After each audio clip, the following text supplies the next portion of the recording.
Okay, how's it guys? We are back here with season 2, episode 3, I believe it is, with Darren Van Der Heever. Trains out of a gym Valhalla in Alberton. Still a white belt. How many stripes? I forget now. Two. 2 stripe white Still belt. just two, yeah. But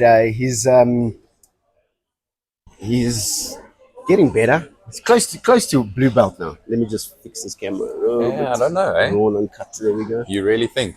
I think you are, bro. Like we were talking just now off screen where he was mentioning his last tournament, Submission Kings, where it's like it wasn't a successful run for him, but it was, you learned a lot from it still. Oh, It's yeah, either win or learn. But like, let's get into it. How has your jiu-jitsu career been so far? Well, initially, look, I got into it watching Joe Rogan, and he spoke about it. So I remember phoning your gym, coming for trials class. But that was a funny story in itself because I didn't even know what Gracie Barra was at the time. Yeah, no, it was quite the experience. Got there, quite a biggish oak, and I got my ass handed to me, left, right, and center by everything and everyone. And I walked out of that class thinking to myself, I cannot live with myself knowing that there are people on earth that could do this to me. So I definitely sparked my interest. And I've got quite an addictive personality. So yeah, it was full steam ahead ever since. There's been moments where I've been out of the gym. You know, I haven't been there. It's been a couple of months where either work's been busy or I've had some personal things to deal with. So there's been times that I've been off. But I think the last, you would say, 8 months. 8 months, I think it's been pretty good. I've been quite consistent. I've been trying my best not to miss things. First comp I ever did with you was versus grappling 9. I think it could be 9 or 8. I think How did that first one go? yeah, no, the big eye opener as to what experience really means. The guys that I went up against, they had, I wouldn't, compared to what I know now, I wouldn't say they were miles ahead, but they knew a bit more, and I was also in a heavier weight, so it was tough. It was heavy because I was overweight. I wasn't muscular. I wasn't strong, so there was a big disadvantage against a guy that's heavy and strong. So yeah, a big eye opener. I think that I lost on that day 6 fights in a row. So, I remember walking away with my wife going like, "Oh, I don't know what I'm gonna do," but it didn't feel good.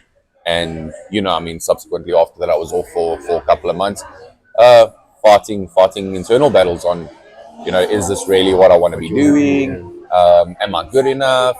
And yeah, I've made my way back, and then we've been doing okay in the last couple of comps. I think I haven't done too badly. But to be fair, you did put in a lot more time. Yeah. You worked on your weight, your strength. You know, what were you weighing in the beginning? What are you now? So initially, when I started with you, I was 115 kilos. Yeah. I got my weight down by trying to cut and trying to go at under 100. So I think on the day I weighed in 99.7. I think was what I weighed in at. But quite depleted, I must be honest, because trying to get to that weight just so that I wouldn't have to roll at over 100, Yes. wasn't a great experience, I must be honest with you. So yeah, no, now I'm sitting at 90. So I roll now at 90, But 91. a healthy 90 where you energize. Definitely much better. I think the biggest thing that's improved since I started is my gas tank. Yeah. I know I would get into one roll with you, Kuni, any other guys at the gym, and need a restaurant like immediately afterwards. Where now sessions are becoming a lot easier. So definitely getting to a point where my gas tank complements the training quite well and complements competition quite well, because that's been a big thing in trying to manage that. But been putting in the hours. I mean, definitely focusing a lot on cardio, focusing a lot on strength training outside of like obviously Valhalla. I've been putting in the time with that, and it does show. I mean, with you coming there and rolling with you guys now, it's not as not difficult, but it's still difficult. Every role is difficult. You're but not getting smashed like you used to. yeah, but even when I do get smashed from a technical perspective, when someone's just technically brilliant or technically better than what I am, my gas tank is way better. So I'm not getting smashed and then panting for the next 2 rounds. You know, it's that's definitely getting a lot better than what it was. Which is good, dude. Gas tank's super important, man. Like, I tell you, I keep my gas tank like on par. Is at open mats. I try not to sit out around, even though I'm smashed.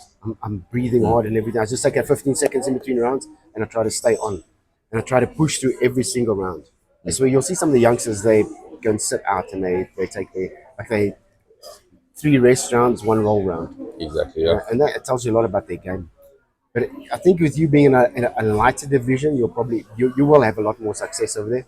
But tell us what happened with Submission Kings. What was the So Sub Kings. So let's just start from the beginning. I mean, the first competitions I started this year was Versus. Then we had Grappling Industries, and then Sub Kings was the third tournament that I was a part of.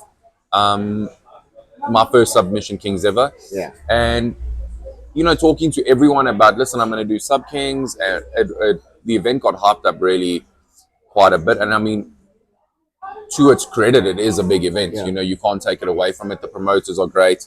The team that hosts the event are great. They really do care about the athletes that come there. So 100%, it is worthy of the hype, if I can put it that way.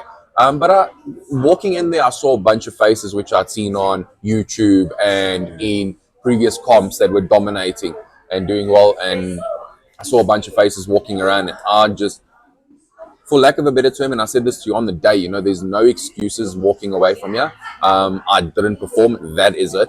And there's nothing I can tell you or come up with that's going to justify me not performing on the day. But yeah, I got into my own head about not being worthy of being here, if that makes any sense, because of seeing all the big names, seeing all the guys that I've watched roll, seeing some top level grapplers at the same event that I chose to enter. Yeah, you got in my own head a bit about not being good enough to be on the stage that they are at, you know. Yeah. So yeah, I mean that's the gist of it. You kind of deflated your own balloon before it even started. Oh yeah, like I walked away that day and my wife was pretty upset actually. To the guys that don't know, my wife's if she's into something, she's into it 100%. So she was quite pissed off with me at the fact that I basically lost before I'd even stepped on the mat. Given up, told myself I'm not going to win, I'm not going to do good. And that's exactly what happened, but it was a mental thing more than, because from a physical perspective, I was prepared. Definitely prepared. I've put in the hours, I put in the time, I didn't miss a single training session. I made as many open mats as I could. Competition class, everything was happening and that was all going well. And it was a mental battle and I lost. So yeah, I think that was something. Let's talk about the mentalness of it. Is the like, how do I say it? When you were on the mat, from a mental perspective, was it that you were just pulling blanks all of the time? You just couldn't remember stuff. You were so the noise level. You couldn't hear your coaching corner. What was it? No, I don't think it was. So definitely fundamentals went out the door. Fundamentals of sweeping and getting into positions, that went completely out the door. Excuse for that? None. Just pressure. And I think a lot of it came from my very first opponent for the day. I hadn't signed in up until like 3 minutes before our fight.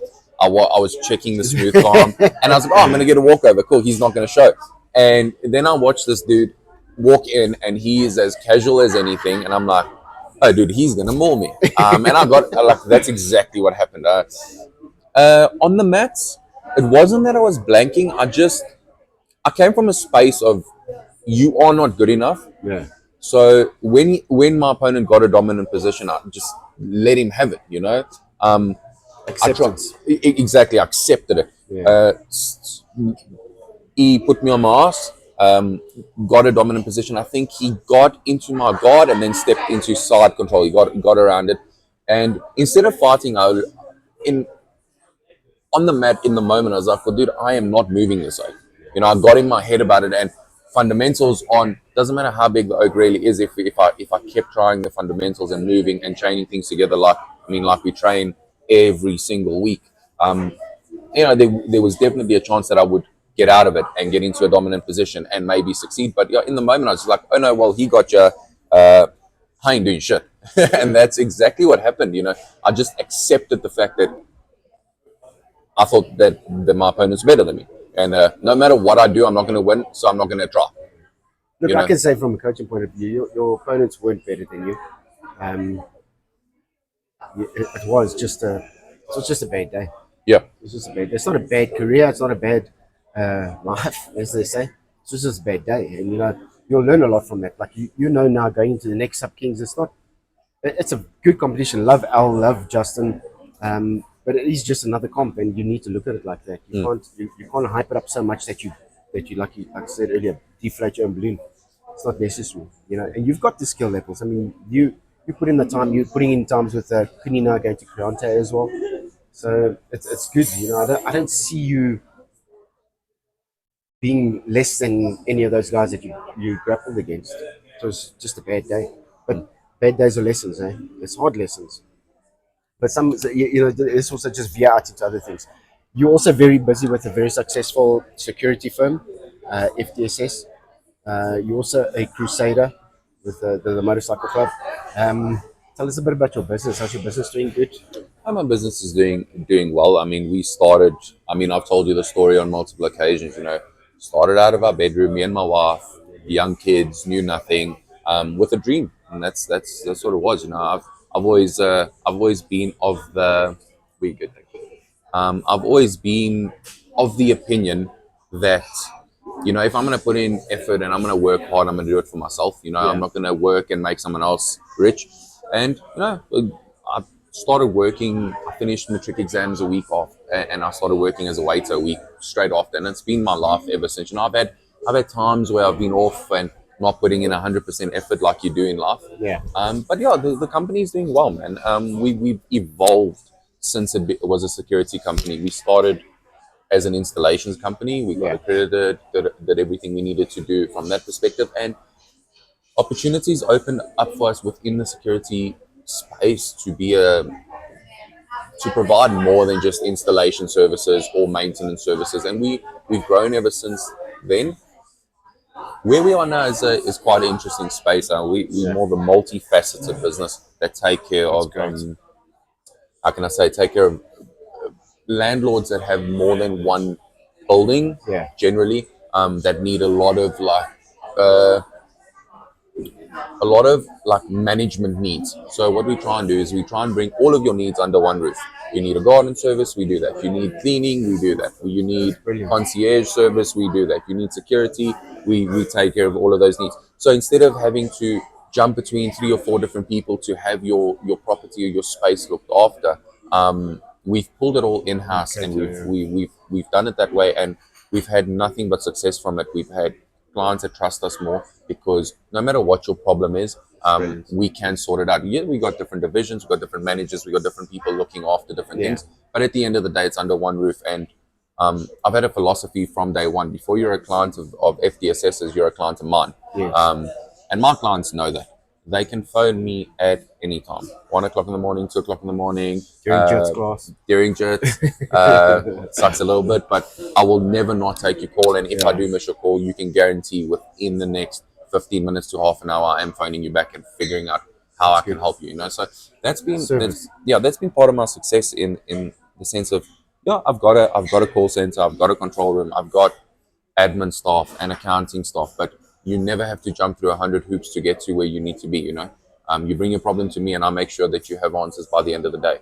So that's generally been and Jade's pretty much the same. She runs the cleaning division within our business, and she's very much got the same philosophy. And I think that's helped us from a success point of view because we have the same mindset when it comes to business. And work ethic. Yeah, Jade definitely has a better work ethic than me. I'm not gonna lie. And she's just so inclined to admin, so she does really well at it.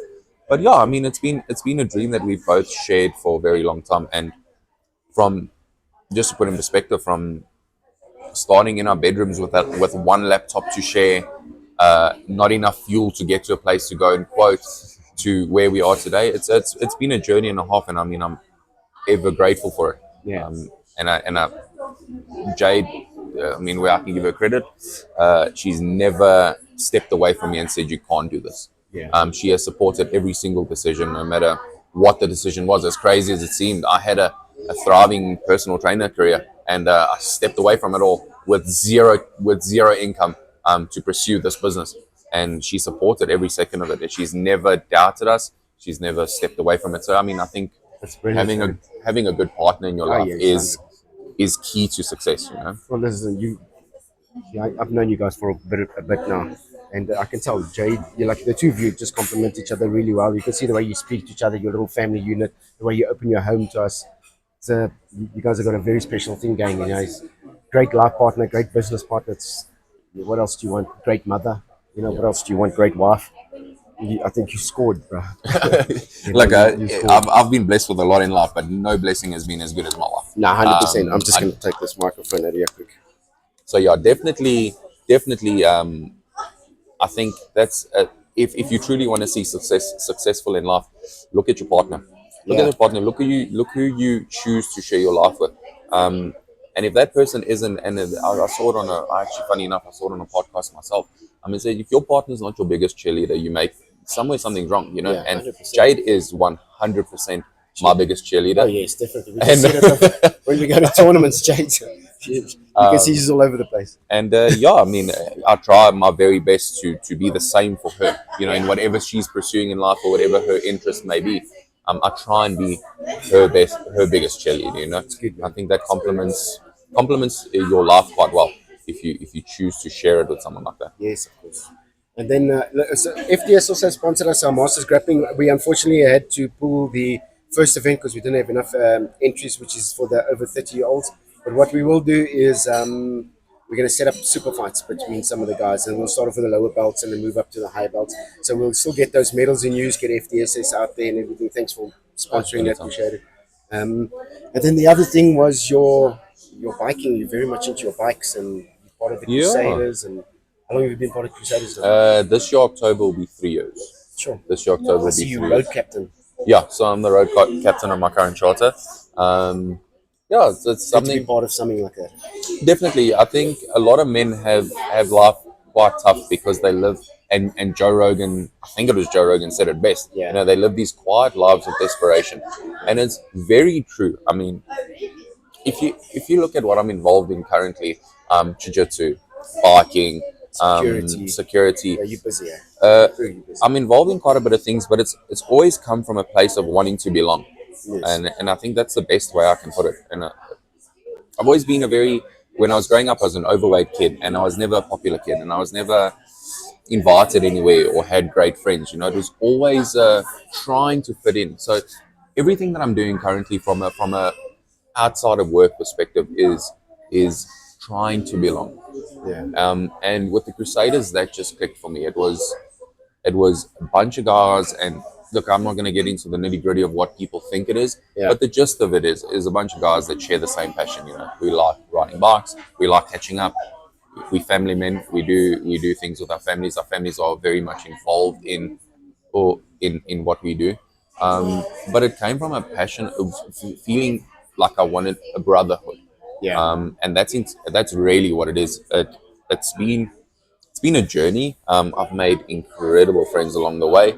There's been some tough times. There's been some hard times. There's been more memorable moments as part of the Crusaders than I could begin to count. Sounds a lot like a relationship. You can have your ups and downs in any relationship. 100%. Any friendship, it's going to be up and down. And I think what people tend to forget is like you're never gonna 100% gel with every single human being you encounter forever. It just doesn't work that way. But for the most part, when you share a common interest, it's easier to circumvent certain things I might not gel with you on. Yeah. But we share a common interest, you know. So, for example, I mean, at jiu-jitsu, there's so many people from different walks of life, but we walk in there and the one thing we share is jiu-jitsu, right? It's the thing that brings us together. So, regardless of how your day has been, what you've dealt with, and what I've dealt with, and what stresses we face, we walk in there and we've got the one same goal at the end of the day, getting better at what we do, right? And also, you're trying to stop a guy from killing you. So yeah, you have to focus on the problem at hand. Exactly. So, and I think that, and I said it to Jade. If you go and look at my Instagram, my personal Instagram, I seem to be quite quite involved is not the right word, but I have so many interests. Yeah. Where I can't lock it down. Like, some people have an interest and that becomes their personality, right? I only like X, and it's never going to change, right? You want. I find myself enjoying so many different parts of life and being able to share that with different people. So yeah, I mean, my biker buddies are they there, but then I've got the gym. You guys, it's a completely different group, but I enjoy the time just as much, Yeah, I think you're getting a good input from different cultures and societies all at once. It's a good well-roundedness for you, I would say. Look, dude, one of the other things also that I'm quite proud of you with is how good a father you are. Like I see you with your daughters, and it's something to aspire towards. It's Thank you. yeah, I think you've got such a great relationship with them. And, I love your kids, bro. Your two daughters are so friendly and so like welcoming. Like when we came to your house the other nights, they run outside and they can hug you alone. That's amazing. That's well done on your part. But I think we are finishing off here soon. What is that time there? 21 minutes, yeah. But yeah, we're finishing off. Anything to add from your side? Future upcoming comps that you got that you want to get ready for? Definitely competing in every comp that I can get to this year. Yeah. I'm going to be at Versus coming up next weekend on the 19th. You can catch me there. Sub Kings in Durban, I will be there because those 2 dates now have aligned quite well. So I will be there on the 26th as well at Sub Kings. Yeah, guys, and something to add from my side. I mean, I'm not telling you to come to Valhalla. That would be awesome if you did. But to the guys that don't understand it, to the people that don't understand it, get into a sport. Get into a family that helps you get rid of your day-to-day. Yeah. Shane will tell you, and I can tell you from personal experience, like if you have nothing to release a bit of stress or to take your mind away from your day-to-day nonsense, it starts, as a man, it starts eating you up. So definitely look to get into something that takes you away from your day-to-day, and preferably something healthy. So like jiu-jitsu is brilliant. I mean, there is no workout, and I think we can both vouch for that. There is no workout like a grappling session, half an hour, bunch of guys trying to kill each other, like you said. And so yeah, I just take that and try and get something that inspires you to work on yourself and to be better. So yeah, that's for me. Well, guys, thank you very much for watching. Darren, thank you for being over here. Appreciate it, and we'll catch you with the next one soon. Cheers, guys.